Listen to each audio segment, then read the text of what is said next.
practice our English. This is an advanced class. Can everyone see my screen? Yeah? Okay, Yes. perfect. Yes. Yep. Okay, perfect. So this is an advanced class. Let me tell you that this is a brand new module that we have at VLA, right? A couple of months before, we would just go A1, A2, B1, B2, and that's it. Now we have an advanced class, and the objective of this module is for you guys to finish speaking C1. Now, I have to make it clear that being C1 is tough, and it takes practice. We can give you all the information, we can give you the tools, but it's up to you guys to learn and practice, right? When we're learning a language, practice is the best thing you can do, okay? So obviously when we are in class, you guys are supposed to talk and practice and take advantage of those 2 hours, but after class, you have to practice more. Don't just stay with those 4 hours a week. That's not enough. You need more. You have the tools, you have the lesson, but you need to practice more. Okay, so I chose a topic that I thought was pretty, it can be used anywhere, and it can be very useful when you're having a conversation, and it's called embedded questions. What is an embedded question? And I want someone, I forgot to say this, at the bottom of your screen, you have reactions and you can raise your hands. And when I ask for someone to participate, please go ahead and raise your hands so that I know who I can call on. So I want someone to read this first part for me. It would be just this, okay? Just read the instructions and examples of what are some phrases that we use for embedded questions. So let me see who is raising their hand. Wow, no one is raising their hand. Okay, I'm gonna call on you.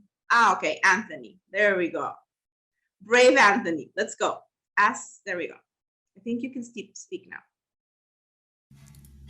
Yes, can you hear me? Yes, I can hear you. Go ahead and read. Perfect. Go ahead. Since introduction.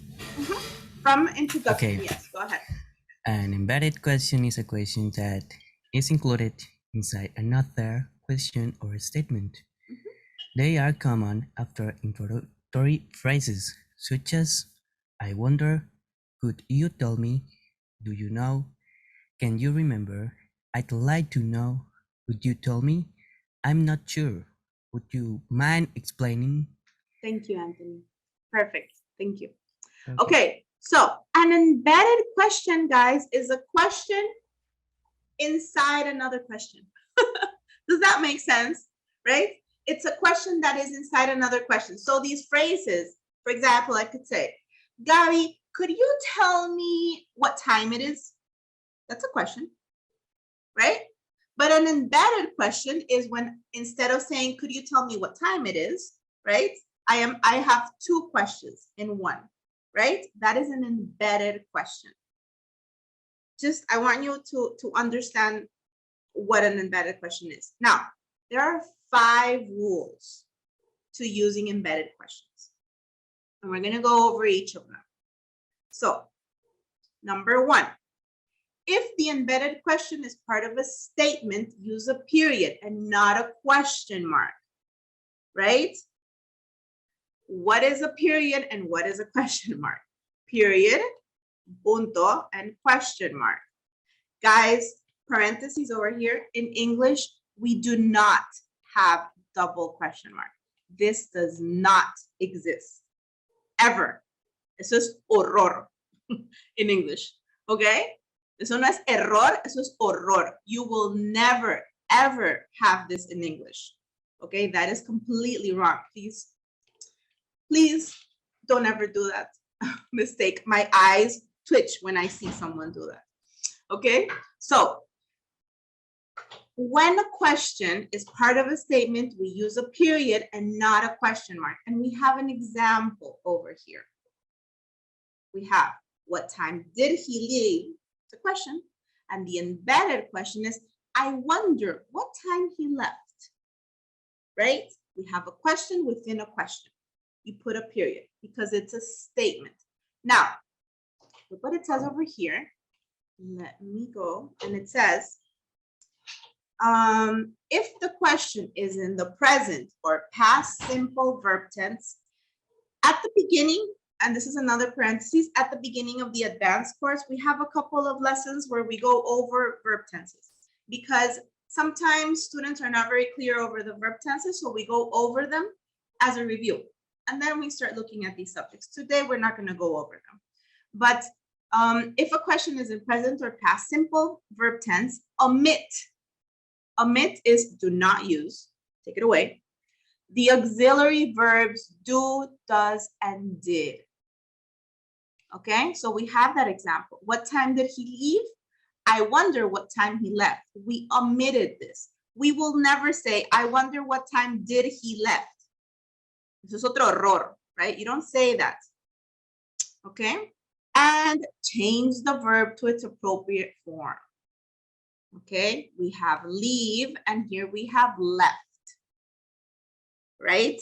You adjust the verb to the appropriate form using the correct verb tense. How are we doing? Is everyone good? Yeah? Okay. Rule number 2, and I want someone to read this. I have here Maldevi. You have your hand raised. Go ahead, and I want you to read this second rule. Just a rule. Okay. If the embedded question includes an auxiliary verb of verb auxiliary verb. be, reverse the position of the subject and the auxiliary verb as in the examples below. Very good. Thank you. So I'm going to explain this so you can all see it better. Just let me change something here. Okay. So if the embedded question includes an auxiliary verb or the verb to be, reverse the positions of the subject and the auxiliary verb. What is reverse? You switch them, right? You change them, right? So direct question, let's see what it says. What did he say? This is the auxiliary verb, and this would be the subject, okay? Now, in the embedded question, could you tell me what he said? Okay, we switched the order. Do you guys see that? First, we have the auxiliary verb, then we had the subject, and over here we have the subject, and then we have the auxiliary verb. You see how we switch these? Guys, this is important, and these little details make the difference when someone says you are a native speaker or you have an advanced English level and you don't have an advanced English level. Because someone who is a native speaker will notice these little details. For example, when we hear someone speak Spanish and we hear these little mistakes, we say, se no habla español desde chiquito, right? Because we know. So these little details make a difference. Let's look at the second example. The direct question is, can you help me? Okay. And the embedded question would be, I wonder if you could help me. Okay.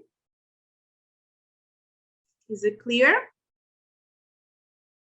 Notice over here, we have a statement. So we have a period, and over here, we use the question mark. Okay. Good. Let's go to rule number 3. I'm going to see who wants to participate. Raise your hands, guys. I want to see you participate. If not, I'm going to do what I do in class, and I'm going to call directly on you. Okay, Nati. There we go, Nati. Don't use a verbal contraction at the end of the sentence. Good. Thank you, Nati. Can you read the direct question? Because that was a really short rule. So can you read it? Go ahead. Correct inverted question. Okay, sorry. Direct question. Where is she?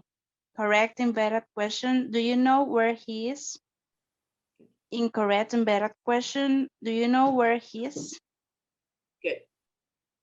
Okay, so do not use verbal contractions. What is a verbal contraction, guys? When we have, let me see, is not,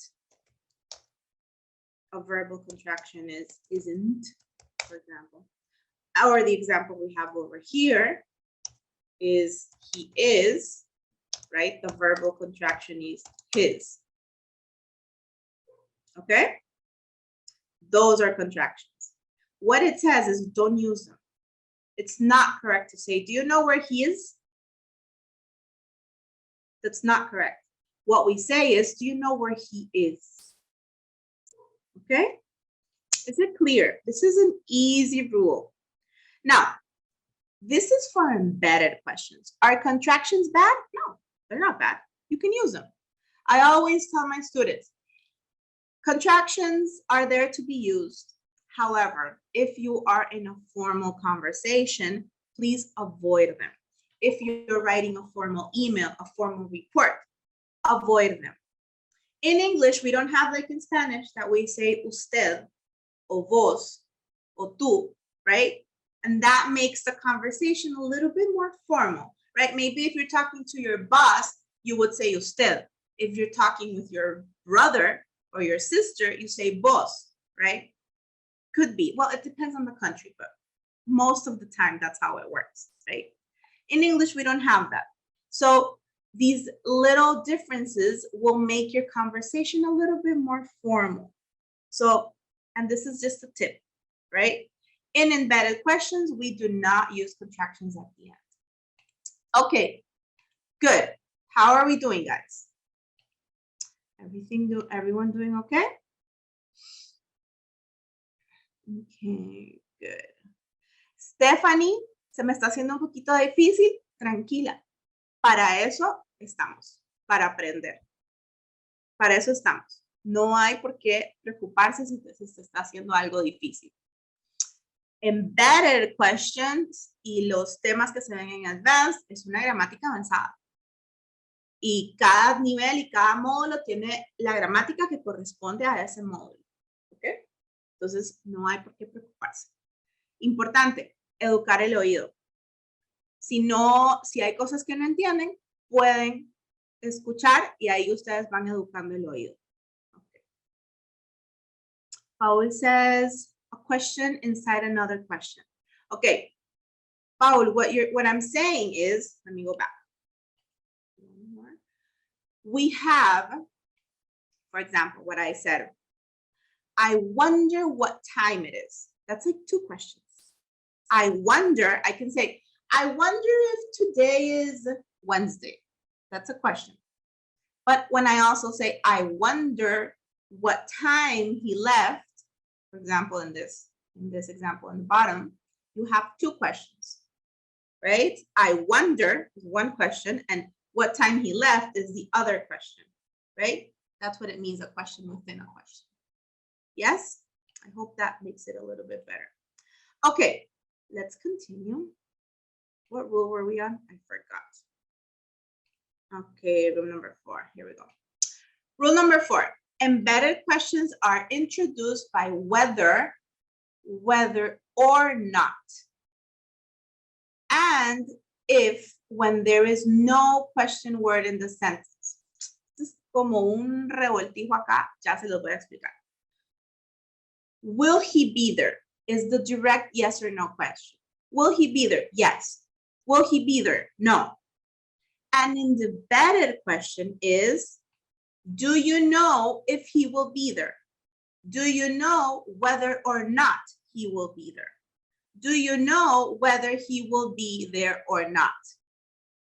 Okay, you can use any of these examples, any of these ways to ask the same question as an embedded question. Okay, do you know if he will be there? Yes, that works fine. Do you know whether or not he will be there? Do you know whether he will be there or not? Any one of those three is correct. Now, this whether is not the same as whether del clima. Uy, clima. Oh my God, clima. There we go. Okay, it's not the same. They sound the same, but they are not the same. They are written in a different way. Okay, good. Let's continue. Let me see the questions. Okay, I am going to. Okay, bueno. Vamos a ver. ¿Alguien puso aquí una pregunta? Sí, si no entienden, pueden solicitar el nivel, como dice Gaby. Recuerden que es advanced, o era advanced. Pero si quieren, puedo hablar un poquito más de español, para que no se me asusten. Es para que, exacto, no, es obviamente nivel avanzado, pero no quiere decir que los que no entiendan no van a poder aprender aunque sea algo Así es. a la profe. Así Y es. al final les damos información, profe, sobre los cursos que tenemos regulares, con el precio, el descuento y tal, y ahí van a saber exactamente en qué nivel entrar. Así que, al contrario, más bien no se salgan, al contrario, más bien que esto los motive. Ah, súper. Continuar. Afinar el oído un poquito. Eso es muy cierto lo que estaba diciendo Ana. Afinar el oído es muy importante. Miren, yo siempre digo, ok, sabemos hablarlo, sabemos escribirlo, ajá, y tenemos una conversación y no entendemos. Entonces, también hay que afinar el oído, hay que escuchar y hay que escuchar. Y esto es algo que les voy a decir. No todo el mundo va a hablar como hablo yo. No todo el mundo va a hablar como habla Anthony o como habla Gaby o como habla Ariel. No todo el mundo lo va a hacer porque hay diferentes acentos. Así como en el español, en el mismo Centroamérica tenemos un montón de acentos, ¿verdad? Y en el mismo Latinoamérica tenemos un montón de acentos y a veces hasta palabras diferentes. Y todos hablamos español, ¿verdad? Entonces eso sucede, ¿verdad? A veces hay diferentes acentos. Hay gente que me dice, a mí me cuesta mucho el acento británico, por ejemplo. Hay gente que dice eso. Entonces, ¿cómo afinamos el oído para entender un acento británico? Escuchemos hacer cosas en acento británico. Veamos Harry Potter. Veamos, ¿cuál es una serie en acento británico que a mí me encanta? Bridgerton. Ahorita que viene la temporada número 2, ¿verdad? Entonces, hay que ver cosas en acento británico. Ok, muy bien. Vamos a ver, Gaby.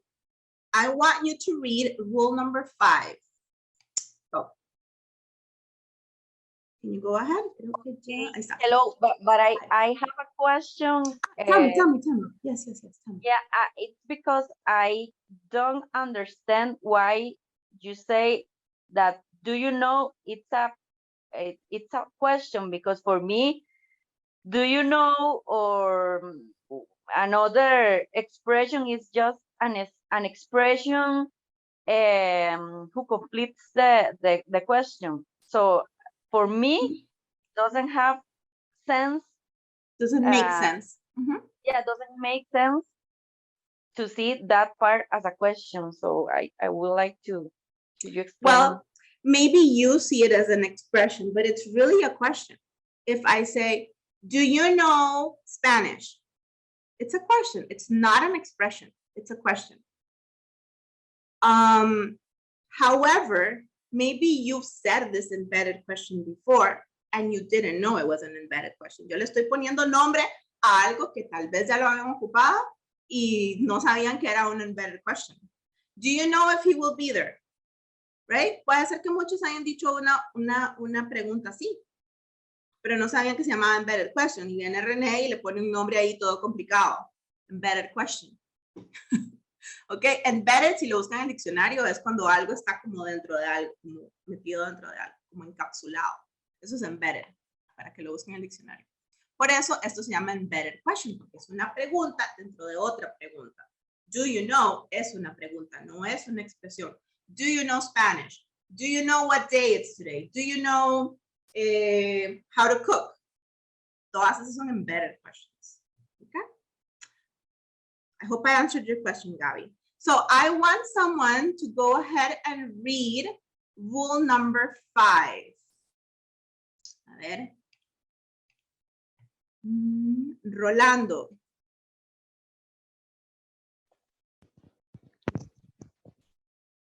The infinitive can follow a question word or whether in embedded question, as in the following example. Mhm. Read the example or no? Go ahead, please read it. Direct question. What should I do? Sorry. Mhm. Embedded question. Please tell me what I should do. Can you read the other one? Sorry, I can see that. You can see it? Okay, I'll read it, don't worry. It says, embedded question with an infinitive. Guys, infinitive is the word to plus the verb. That's it. Ganas de complicarnos la vida que le ponen un nombre ahí todo complicado. Pero es to plus the verb. That's it.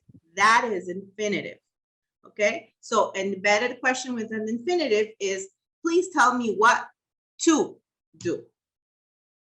Can I have an embedded question without the infinitive? Yes. Please tell me what I should do. Is it clear? You can have both. They are both correct. What should I do? Or you can say, please tell me what I should do. Please tell me what to do. Obviamente, si tenemos el to do, no necesitamos el should.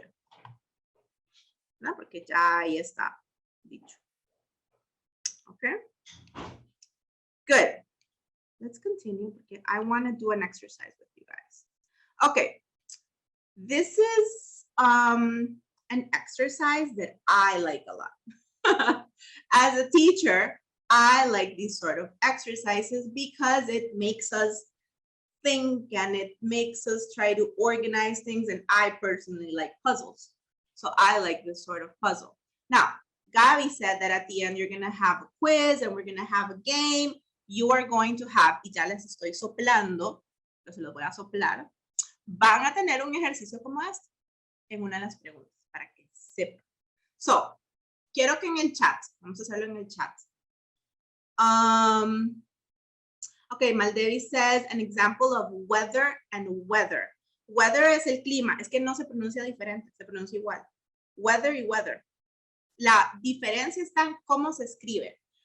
Muchas veces me dicen, ¿y cómo hago si yo estoy teniendo una plática con alguien, cómo sé qué es lo que me está diciendo? El contexto te lo dice, ¿verdad? If we're talking about the weather and it's so hot here in Nicaragua because the weather is hot, estamos hablando del clima. ¿Ok? Entonces, el contexto te lo va a decir. Ahí no hay no hay diferencia de pronunciación porque se dicen igual. Ok, en el chat quiero que me pongan cómo harían la oración número 1 correctamente. Quiero que ordenen esas palabras. You report the previously issued did. Ojo, es una pregunta. Sergio said, did you report the previously issued? Más o menos. Did you previously report the, a ver, ay, se me fue el de José. Did you previously report the issue? Very good, José, that's good. José se conectó ayer, si no me equivoco. Gendry también me parece. Whether did you report the previous issue? Gendry sin el whether. Solo vamos a ocupar las palabras que tenemos acá disponible en la número 1. Con esas palabras tenemos que hacer una oración. Did you previously report the issue? Very good. Excelente. Hagamos el número 4. No las vamos a hacer todas, no nos va a dar tiempo. El número 4. I address your may have physical. A ver, quiero ver. A ver. Number 4. Quiero ver las respuestas for number 4. A ver, esa musiquita de jueguito, ¿cómo era Gaby? No me acuerdo. La musiquita. La de Kahoot. La de Kahoot. Ok. Sí, no me pongas a cantar mejor. Dice, may I have your physical address? Very good, José. May I have your physical address? Ojo ahí, cuidado con el spelling. Súper bien, buenísimo. Ok, excelente. Yo les recomiendo que busquen estos ejercicios en línea. Hay tantas herramientas que pueden ocupar hoy en día en línea y estos ejercicios ayudan Esto casi, no sé si han escuchado el término que se llama gimnasia cerebral, ¿verdad? Esto es más o menos como una gimnasia cerebral. Y ayuda como a que se nos despierte ahí las ideas. Ok. Este es el ejercicio que quiero hacerlo completito con ustedes. Se llama sound discrimination. Take turns reading one sentence from either column A or B. Your classmates will decide which sentence you read. Ahora, lo voy a leer yo y quiero que en el chat me pongan cuál leí. Si el de column A o el de column B. ¿Ok? Vamos a hacerlo. They zipped it up slowly. Column A or column B? They zipped it up slowly. B, very good. B, they zipped. Eso es Z. Si hubiera dicho column A, I would say they zipped. ¿Ven la diferencia? Zipped, zipped. Okay? Next one. Can you spell Sue? A, very good. Can you spell Sue? El nombre. Can you spell zoo? Okay? Number 3. They're racing horses.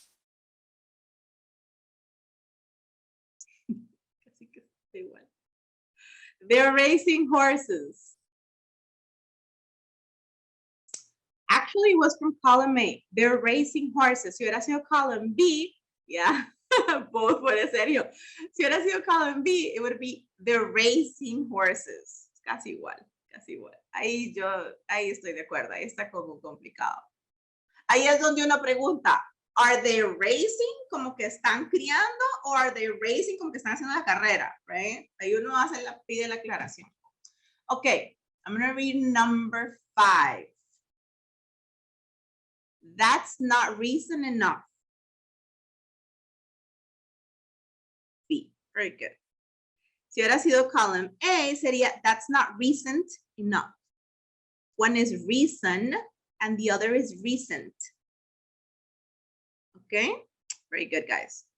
Okay, number 6. What's the price? A, very good. Uno es precio y otro es premio. What's the price? Es el precio. What's the prize? Es el premio. Good. Number 7. I'd like some peas. B, very good, guys. Está súper bien.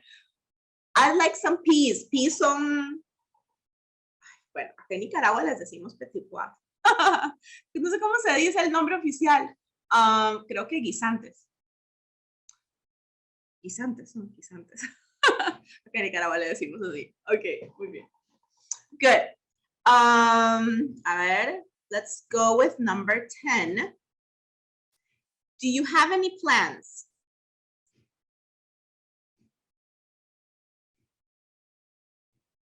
B, very good. Do you have any plans? Ay, aquí me están poniendo que en Costa Rica también se dice petit pois. En serio, siempre pensé que era como algo como acá. Petit pois, ok. Good. Yo tengo unos amigos españoles acá, Gaby, que vive en España, pero yo tengo unos amigos españoles, cuando dije petit pois me quedaron viendo como que eso es en francés, eso no es español. Como que esa locura. Ok. Let's go for number 11. I think they're false. I think they're false. Oigan bien. A, very good. I think they're false. Es diferente. And number 12, how do you write rice?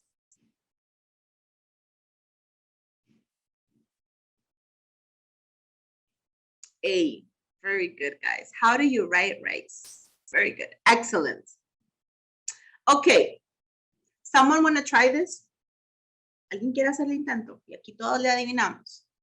A ver, quiero que levanten las manos. A ver quién va a leerlo. Carlos, adelante.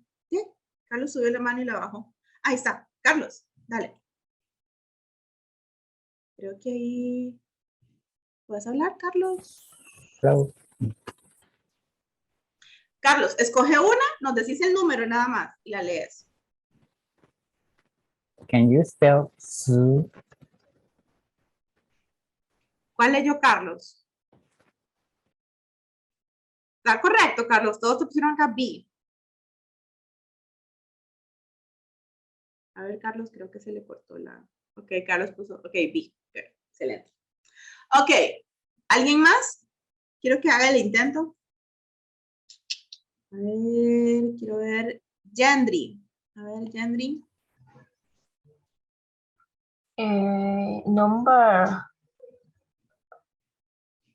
Number 4, the prices are excellent. Okay. Which one did Yandri read? A or B? Is that correct, A. Yandri? A? Okay, A. good, excellent. Very good. Jose, go ahead and try it. Jose Conejo. Ready. Number 10. Do you have any plans? A. Very good, guys. Is that It's correct, Jose? correct. I Yes, thought you it's read A. correct. Okay. Perfect. Perfect, guys.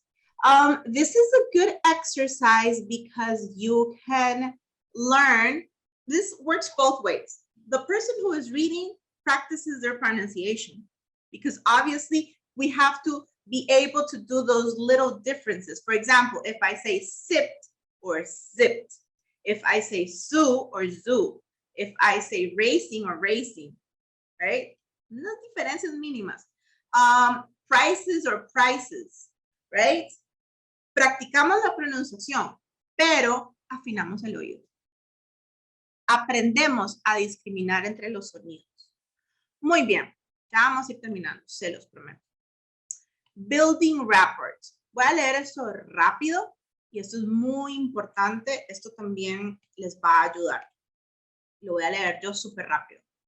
English is known as a stressed language. Stressed languages are languages that are spoken with different levels of emphasis for the different words and syllables in the sentence. ¿Ok? Eso creo que lo podemos aplicar en español también. This is a feature that syllabic language do not share.